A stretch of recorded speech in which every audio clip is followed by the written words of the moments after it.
everybody. You're watching the RailFreight webinar, The New Silk Road is Alive.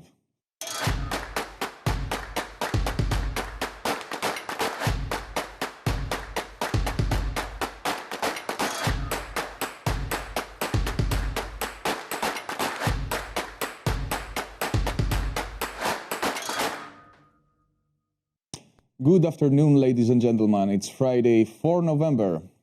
My name is Nikos Papadolios, and I will be hosting today's webinar from our studios in Rotterdam. With around a month left before the European Silk Road Summit 2022 kicks off in Duisburg on 7 and 8 December, we couldn't miss the chance to discuss the latest developments on Eurasian rail transport. The New Silk Road is alive, says the webinar's title, and we will discuss about that extensively in a bit. But first, let me introduce my speakers and guests for today. On the studio next to me, I have Arie van Dijk from ProMedia Group. Hi. Hello, Arie. My colleague from an editor from RailFreight.com, Marco Raimondi. Good afternoon, everybody. Good afternoon, Marco. Marco will be moderating the online discussion, so make sure that you drop your questions in the chat, and then our experts will be able to answer them. And speaking of experts, let me introduce our two online guests. It's Jakub Walczak from C.H. Robinson and the Polish Road Transport Institute. Hello, Jakub. Good afternoon. And Jed Young, with a long title, Counselor of International Affairs at the Eurasian Railway Commission of China Communication and Transportation Association. Hello, Jed Young. Welcome. Good afternoon. Good afternoon. I'm very happy to have you both here, but let me first start the discussion with Arie in the studio. So, Arie, you are the mastermind behind the European Silk Road Summit. You had the initial idea a few years ago, and now we're already moving to the 6th edition. How do you feel about that? What's your thoughts on that? Yeah, I think success has many fathers, always.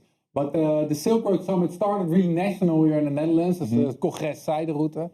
And it happened because we're reading more and more about the Silk Road, and everybody knows the HP examples on which it all started. One real connection to Asia, and the Belt and Road developed, of course, and we organized the event, and it was so big, and everybody was saying, well, this is really a European thing, you know, getting it together. Yes. And that's why with RailFreight and at that time with a local Nieuwsblad Transport, we really built the event to an international event, European Silk Road Summit, and through the last couple of years, it's grown and grown and grown, and it's really a hub. Like this, it's kind of really a hub in Europe. Yes. Speaking of hubs, this year we're going to Duisburg, right? A leading European Silk Road hub. Is this also symbolic in a way? Yeah, for sure. We've been to various locations in Europe. Everywhere it's big. We've also been to Tilburg and Amsterdam. But I think it's really good that we're now going to Duisburg, home of the Silk Road. For sure, most cargo runs through Duisburg from the Silk Road. So I'm very enthusiastic to go there.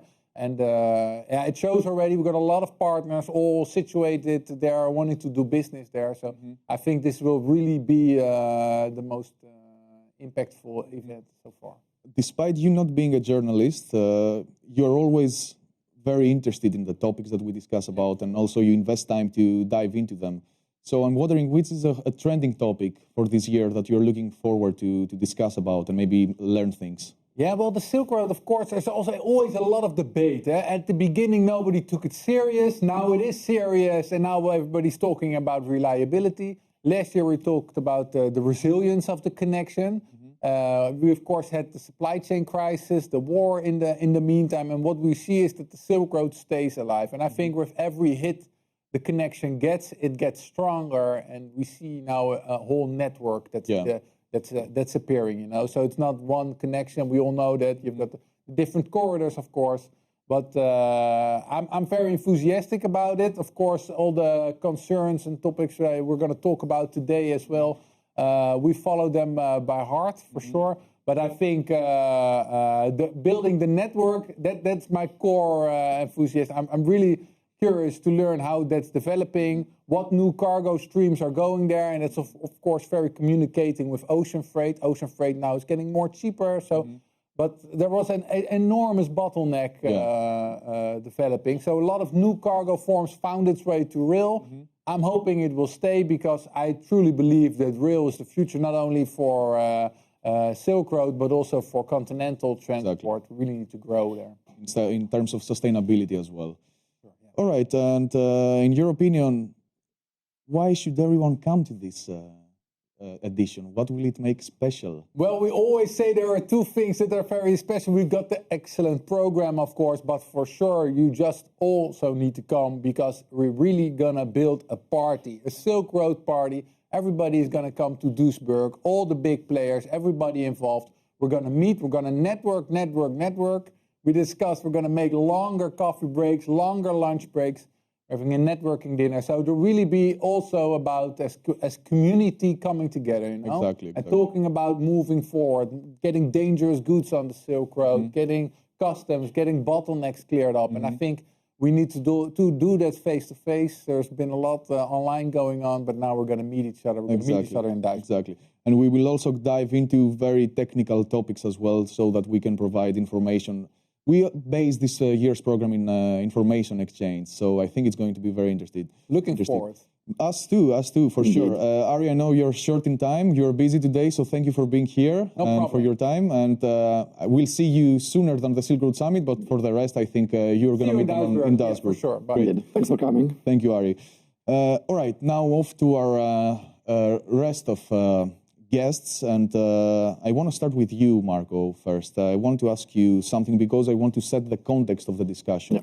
Yeah. In July, you reported that the Silk Road growth numbers were not so promising, right? Yeah. There were some bottlenecks. The growth was not so big as well. Yes, that is exactly the case. We saw that for the first half of 2022, the numbers on the new Silk Road were.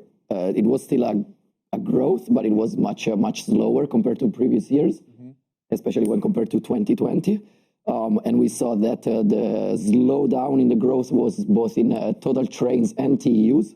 We saw the trains only grew by 2%, whereas for instance, in 2020 they almost reached 50% in growth. And when it comes to TEUs, we saw only a 2.6% growth, while in 2020 was almost reaching 60%. So we definitely seen that, at least in the first half of 2022, the numbers didn't decrease, but they increased significantly slower than usually. All right. Now, Jakub, are you here with us online? Yeah, I am. Great. Welcome again. So in this context, concerning what Marco mentioned now, if we say that the Silk Road is alive, is this a bold statement in your opinion? Definitely, of course. If we are talking about the summit that is going to happen, is like we are going to discuss not only the Silk Road, but also the intermodal across the Europe. And what we see is like both of them are really developing. What Marco provided the details is like, it's just it increased just a bit. However, it's still increasing. So the new Silk Road is of course alive, and there is a demand. And also the new Silk Road, in my opinion, proved resilience with connections and also need in the market, because still it's like the product placement is between the ocean freight and the air freight. Yeah, so we are like the compromise between the price and the transit time. As we already know, the trains are running smoothly, so we can provide the goods can be delivered to the final customers across the Europe on time. Yes, you mentioned that trains are running smoothly. So I wonder whether you have any idea how different Silk Road routes develop currently in terms of volumes or numbers, approximately at least. Yeah, of course, we saw the significant increase of demand for the middle corridor. Now, accordingly to the latest data, we see that the demand is a bit lower than it was before. But the good thing and the good outcome is that the new route, the middle corridor, is developing. Of course, the capacity is not there as comparing to the other routes, especially the main route. However, I think within 3, maybe 5 years, it will be much improved. And as a rail enthusiast, I'm really happy that the new routes are developing. Yes. And in which ways you think that the middle corridor will improve? In terms of capacity, in terms of coordination, custom processes? What I already learned from the market is that the plan is to develop all of them, because like one is the infrastructure, one is the ferry connection, and the other thing is of course the custom procedures. Right now is like there was really big move on this route. It's softened a bit because of the transit time and the low capacity. However, I think the future is quite right for this corridor.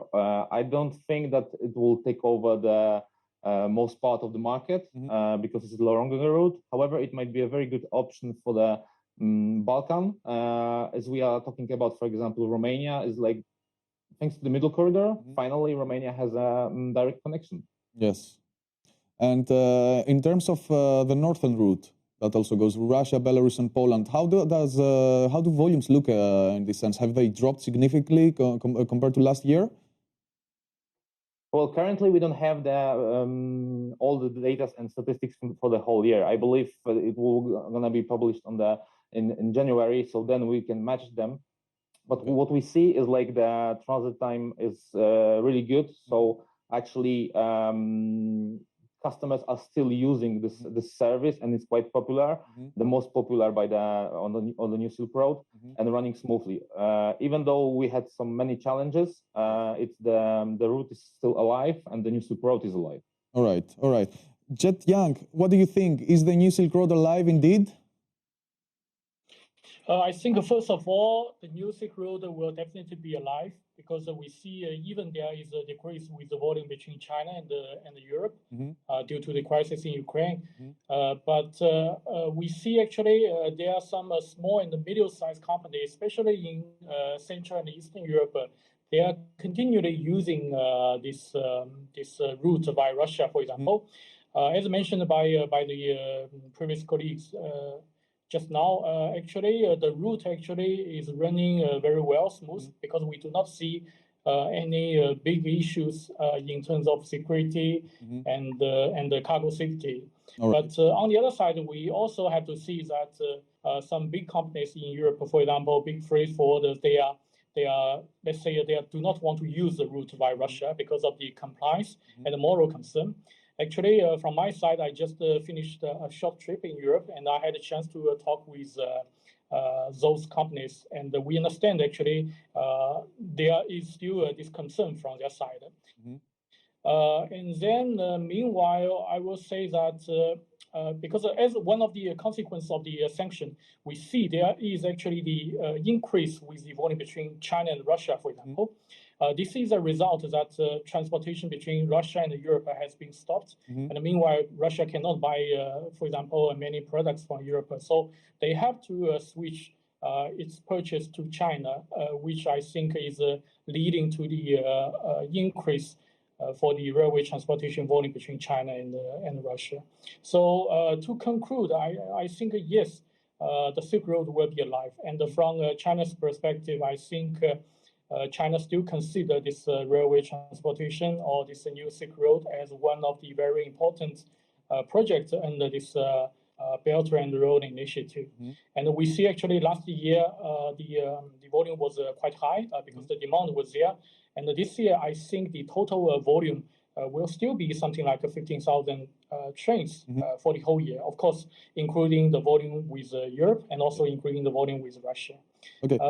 For next year, I think one of the highlights I wanted to mention that because you know in China actually we had this COVID-19 pandemic, which is actually creating a big side effect to the economy. But personally, I would expect, for example, from the beginning of next year, the very strict control policy might be relieved. Okay. And also, I read in news on the TV today that there is this very high-level German delegation that is visiting China now. And inside this delegation, we see there are actually 12 German companies that also visiting China. So I think this is also something new, something good for us, for everybody, especially for the companies that is still operating in China, which is actually quite optimistic news for everyone. Yes. So if we could create 3 bullet points from what you said now, it would be that China, first of all, has the new Silk Road as a key project as well in the context of the BRI project, of course. Secondly, that the COVID-related policies are going to be more relaxed in the year to come. And thirdly, you mentioned that the German delegation in China is there also to discuss about, I guess, not only international affairs, but also to somehow strengthen the bond, the trade and transport bond between the two countries, right? Yeah, I believe this will be actually one of the key agendas for this delegation. Otherwise, why those companies also want to join this delegation? Exactly. So the economy topic must be the key agenda for this visit. Just to highlight the volumes that you mentioned before, if we compare the westbound and eastbound volumes of this year to last year, do we see a significant change?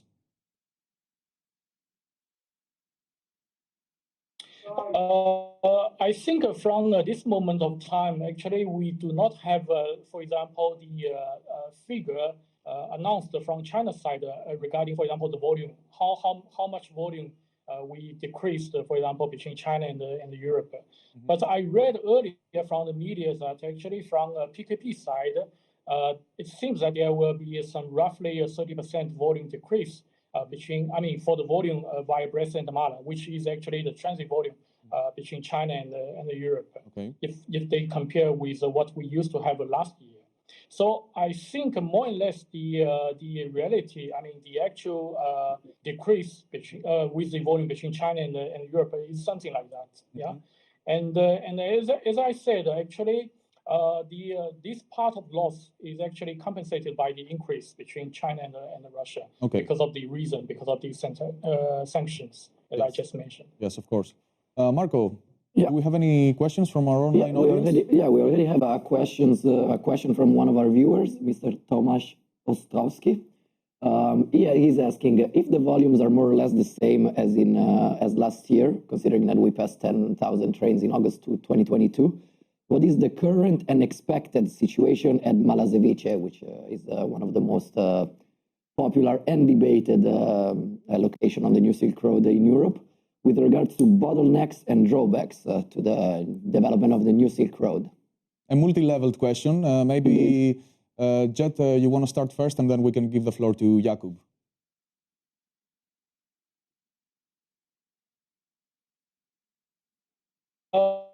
I think if we are talking about the volume via Brest and Mala, as I just mentioned, because I read this figure like 30% loss for the volume with this year compared to what we have last year.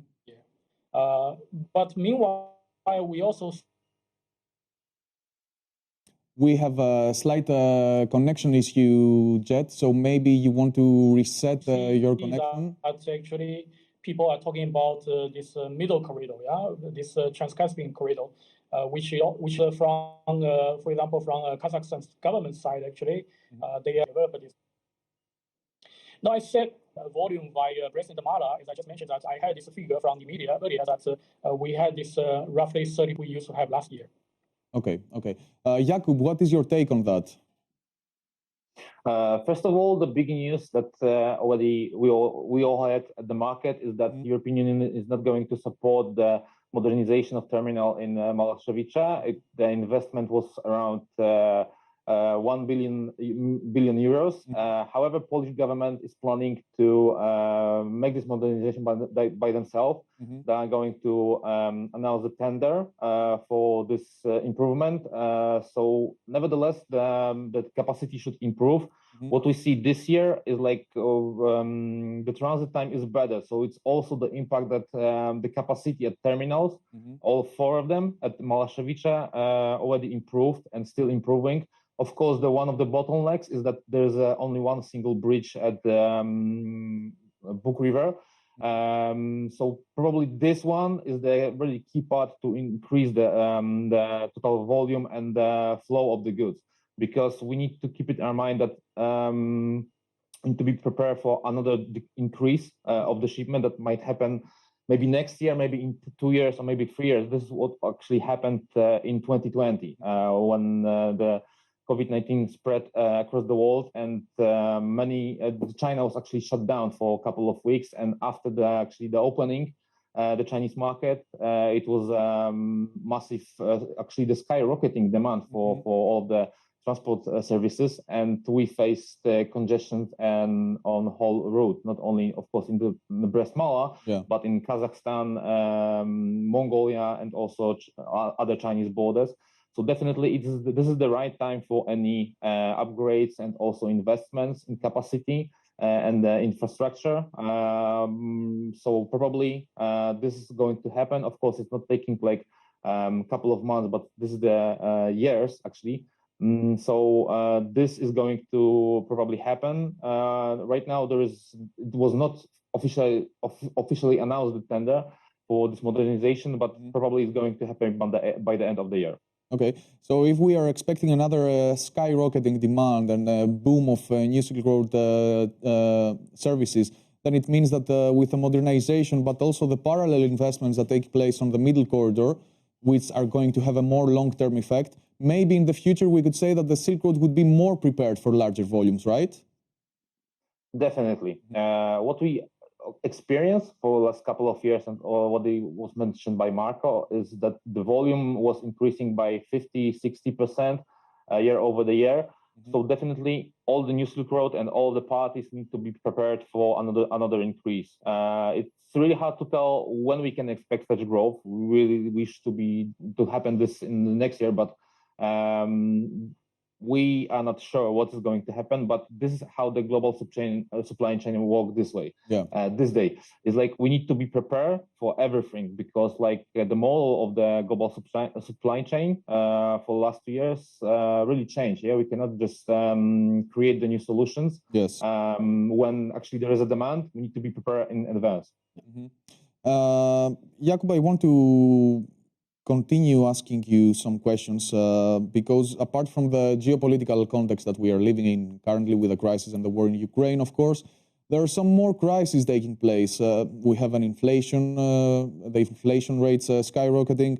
We have the energy crisis, of course. How do these affect the Silk Road, more or less? Do they affect it firstly or not? Of course, we can see like there is more convention from FCL to LCL because like some of the customers that are making a bit more smaller orders for the goods in China. That's the one thing. The second thing is that we can expect that lower consumption, because the inflation is, of course, in the general term, but what is behind that? We need to take a look also on the interest rates in each countries. European Eurozone is like 2% these days, but like in Poland, when I'm based, it's 6.75, but in Hungary, it's 13%. So it's really high, to be honest, and it's really impacting not only consumption, but some companies without many resources, I mean, financial.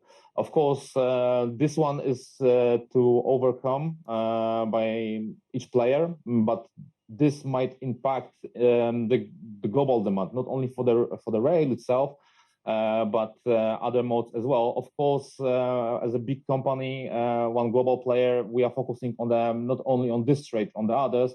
However, maybe this is expected to happen. So, like I said before, we need to be prepared and for any scenario. Okay.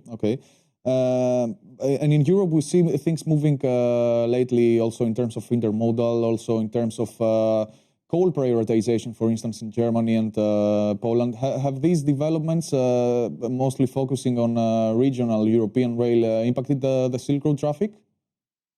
What we see is like in Germany, there's no serious impact, maybe like in just a couple of cases, but in general, it's running smoothly.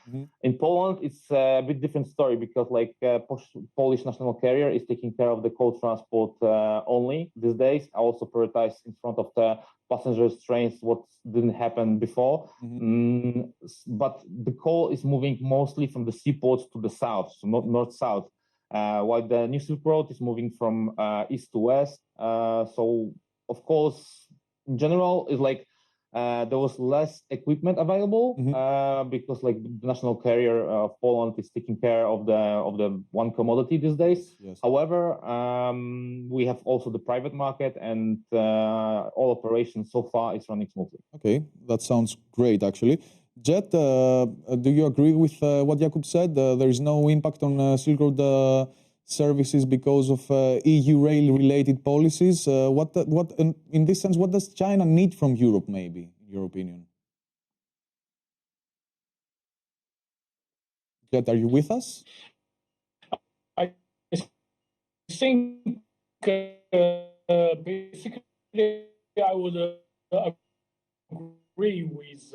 Jet, sorry to interrupt you, but if you can hear me, I think we have a problem with your internet connection. So maybe if you could take care of that briefly, that would be great. Maybe you can disconnect and reconnect very quickly, and we can check it again, and we'll get back to you. In the meantime, Jakub, I want to ask you something more that I will also discuss with Jet later. We see new commodities blooming on the new Silk Road. And by new commodities, I mean, of course, new energy vehicles, automotive industry, onboarding trains from China to Europe. How significant are those volumes in your opinion?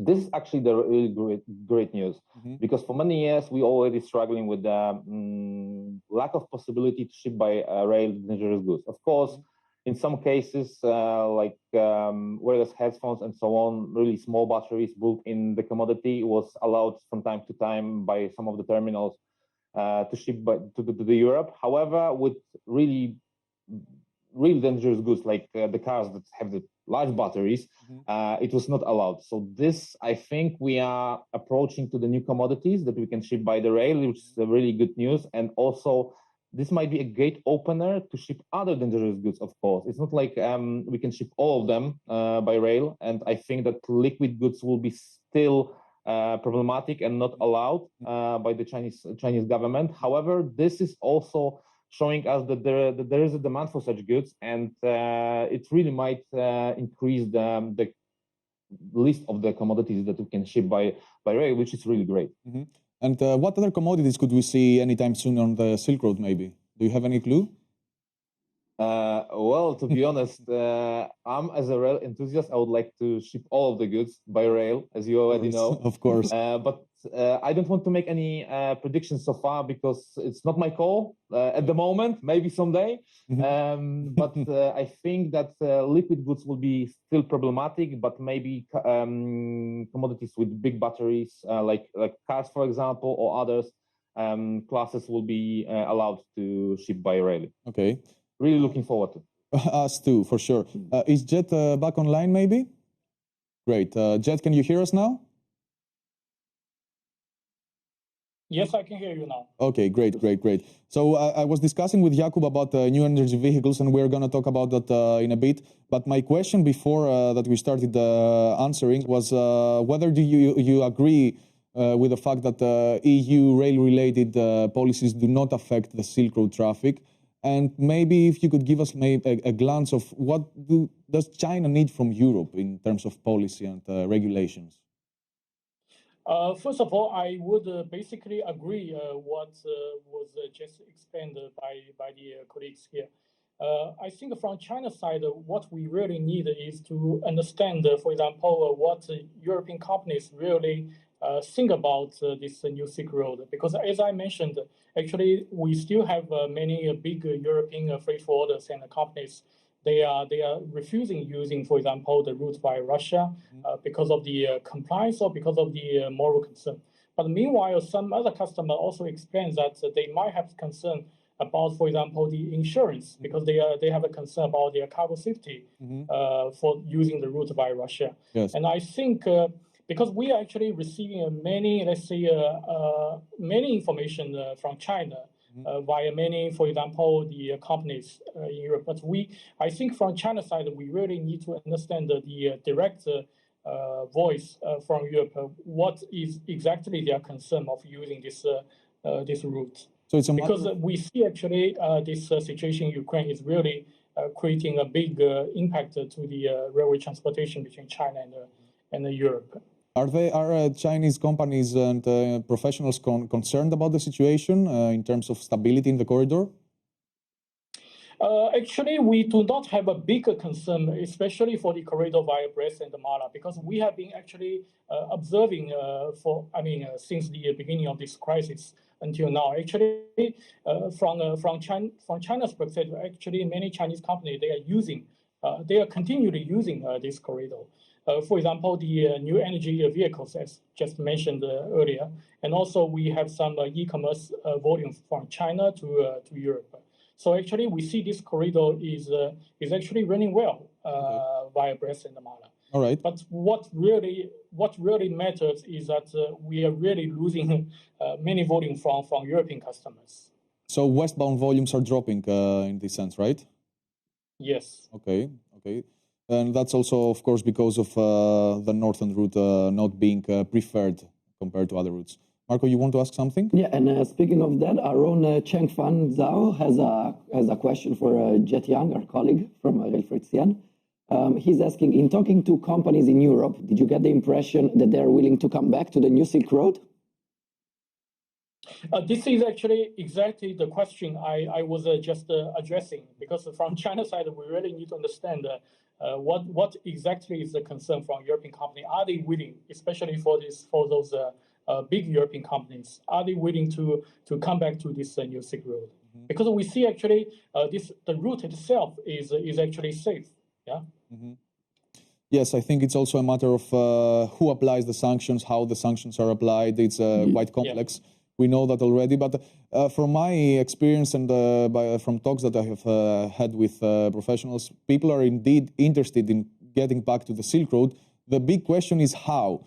So maybe what you mentioned before, a clear view of what Europeans need towards the Chinese, and a better communication might be in the end a simple but effective solution in this sense. Yeah. Yes. Yes, we mentioned the new energy vehicles. I asked Jakub before how significant are those volumes, because it's booming. Since September, when the Chinese government decided to allow their transportation via rail, we saw multiple services launched by China to Europe. So what do you think about that? Are they going to occupy a big part of the volumes? I think the general situation is like this, because the export demand for this new energy vehicle from China to Europe actually has been lasting for a while. Mm-hmm. It actually, I mean, the overall demand on the market, including, for example, the ocean freight. Yeah, and then when I say ocean freight, actually, as I understand, actually, the rural carriers actually they do not have, for example, enough space for those exporters from China to Europe. Mm-hmm. That means that many cars has been stopped. Has been waited in China to be exported, to be transported from China to Europe. Yeah, and in the past, actually, because of the regulation from the railway in China, this part of new energy vehicle cannot be transported by rail. But since October, actually, we see they released this protocol. Yeah, and we see the volume immediately. Some volume immediately get back on the rail. So I think yes, this part of volume will be one of the key, let's say, in niche market we need to develop for next year, for example. And actually, I just paid a visit in Norway, and I had the opportunity to talk with some car dealers there, because for them, they are very interested to receive their car very quickly from China to, for example, to Norway. But meanwhile, actually, I understand that the decision maker, I mean, the chain for making such kind of decision inside those. For example, the OEM manufacturers are very long. So I think it might take some time for them, especially for the European car manufacturers, to realize, for example, they can actually using railway transportation to deliver their cars. Okay. You partially answered my next question, but I really want to address it to you because it's a bit controversial. There's been a critique on the new energy vehicles on rail by some professionals. Some say that it's a bubble, some sort of a bubble that is going to burst. So we don't talk about long-term volumes on rail. And some others say that new energy vehicles are allowed on rail because European automotive companies dropped out of the Silk Road. Do you think that these two statements or ideas are somehow true or factual? I would like to share some highlights. First of all, I don't think this market, this volume is just a bubble, because I really believe that the demand is there and it will be lasting for a while. Another highlight I would like to say, because I actually noticed some manufacturers, they are actually setting up some new plants for new energy vehicle, for example, in Slovakia and also in Poland. Yeah. So which means that even, for example, some volume for the finished vehicle itself can have some change, in future. Yeah. I don't know when, but in future. But transporting, for example, parts and OEMs between China and Europe will be there. This part of demand will definitely be there. Okay, good. All right, we will discuss all those topics in depth during the European Silk Road Summit in Duisburg. And of course, both you, Jet, and Jakub are among the speakers of the event. So just for closure of today's webinar, I would like to ask you, what do you look forward to the most to discuss in the event? And Jet, maybe we can start with you before I let you go. For me, I think, I really need to understand, for example, to have a more conversation and more information exchange with our European colleagues, especially from the customers, especially from those who is actually still hesitating using this new Silk Road. Yes. So I will appreciate this incoming event as a very valuable opportunity to have such kind of a conversation. Mm-hmm. And you, Jakub? Well, back in September, during the RailFreight Summit, the first event in 2020, really the most important event so far, of course, it was a great experience to discuss face-to-face with all the expertise and people really involved and passionate about the RailFreight, to exchange the experience, also the overview and so on. So definitely it will be great to meet all of the people in Duisburg face-to-face and discuss what is the plan for the freight, because like in the end, we are people involved in the RailFreight. Mm-hmm. We are keeping moving the race forward. Okay, great. Well, I'm looking forward to welcoming you both. I think Marco too. Indeed, very excited. Look forward to seeing you in Duisburg. I mean, Jet Yang, you're going to be online because you're in China, but that's the point of the European Silk Road Summit in the end, bringing China and Europe together, even if this needs to be done online. So thank you both for being here today. It was a very interesting discussion, and see you next time. Have a great day. Thank you very much. Thank you. Thank you very much. Bye-bye. All right, and now we're back to the studio. And Marco, I think it's your time. It's your first time in the European Silk Road Summit as well, right? Indeed. What do you think about it so far? Well, it's been very exciting to be involved and in the program event to a very minor extent. I'm not going to say that I programmed the event because you did most of the heavy lifting, but it was really interesting in getting to know Jet Yang and Jakub. I already met him, but it's very good to meet all these new people, and I'm very excited. It's my first event in general here at ProMedia. Mm-hmm. Yeah, at RailFreight, so I'm very excited. And okay, and what do you expect? Do you expect networking, meeting people, talking about different topics? Indeed, I expect a lot of networking, and I'm also quite excited that we're going to have important Italian companies as well. For instance, we're going to have Merci Italia Logistics, so it's going to be interesting to maybe we'll get an easier way in for by destroying the language barrier. Mm-hmm. And I'm just very excited about networking because, as we saw, we're going to have quite a lot of people there. Indeed, really we're expecting more than 300 professionals. So I think this is going to be the largest edition so far. And yes, we are all looking forward to it. And I think it's going to be a very valuable event in terms of communicating, knowledge sharing, and of course, networking and having fun. All right, I think that was all for today, ladies and gentlemen. Thank you, Marco, for being here today as well. I hope you enjoyed the webinar and you found it informative. And I hope to see you all in Duisburg on 7 and 8 December, in almost a month we have left. So for those of you who want to rewatch the webinar, we will upload it on our YouTube channel. But for now, goodbye and see you next time. Bye-bye.